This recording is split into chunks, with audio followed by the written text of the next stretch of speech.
Greetings YouTube, Extra Reliable here once more with another review.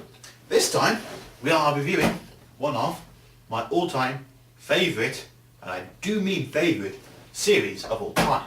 This is Transformers Generation 1. Now if you're wondering which version of the series it is, this is the Metrodome UK release of the series. Right, which has this lovely tin set signed by Greg Berger, aka Grimlock, and Dan Gillison, aka Bumblebee. Thank you Auto Assembly, those were excellent signings I got thanks to that convention. So, on to the series itself. Now, before I get started, a little understanding of the UK Transformers release industry. Originally, Metrodome weren't the ones releasing Transformers, it was a company called Maverick, and they had the silly idea of releasing Season 1 in several different volumes with the episodes being out of order. They finally caved in and released the Season 1 set, which I got. I still have it, I only keep it because of the lovely box artwork. Then, Metrodome got the license. Being the clever people that Metrodome are, they thought, okay, we'll release Season 2 first, which they did, across two sets. Season 1 Part 1, Season 2 Part 1 and Season 2 Part 2. Then they released Season 3 and 4 together. Then they went back and released their own version of Season 1 with this tin box to store them all in. So, as you can see, there it is. All 98 episodes.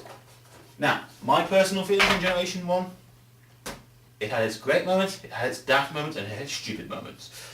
Season 1 is by far the tightest Transformer part of G1 in continuity, pacing, plot, and has generally good episodes.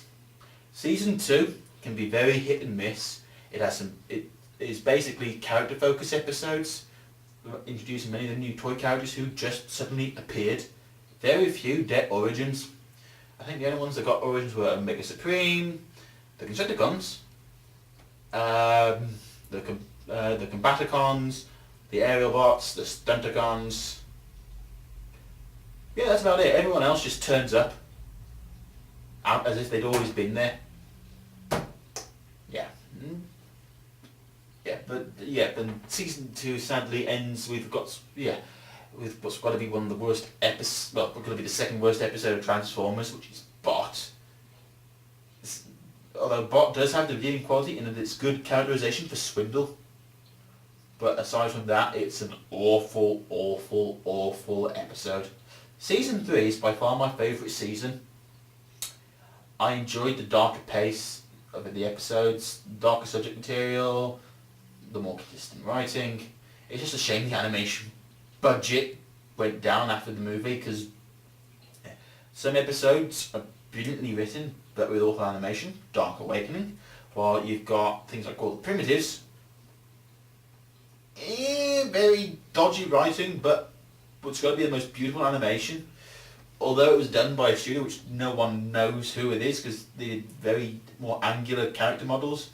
And I actually have to agree when I talked to Chris McFeely at Auto Assembly, and yeah, Dwell in the Depths, it's the best animated episode of Season 3 that is on animation model. In other words, they look like they're supposed to look. They're not angular, straight or bulky, or just missing bits that they're supposed to be there.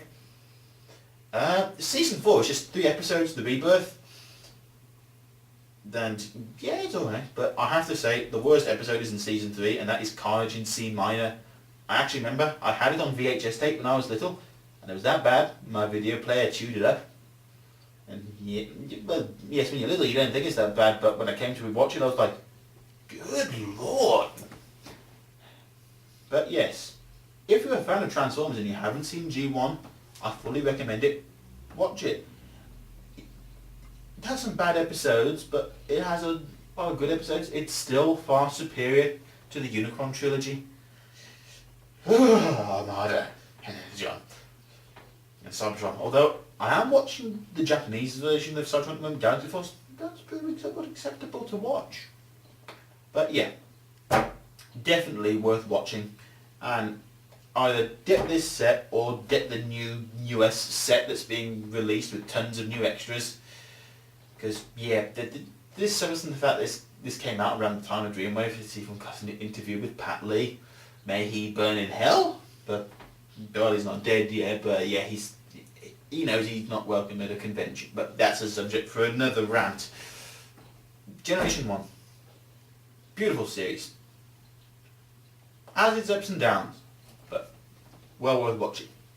This is Extra Guyver, signing off.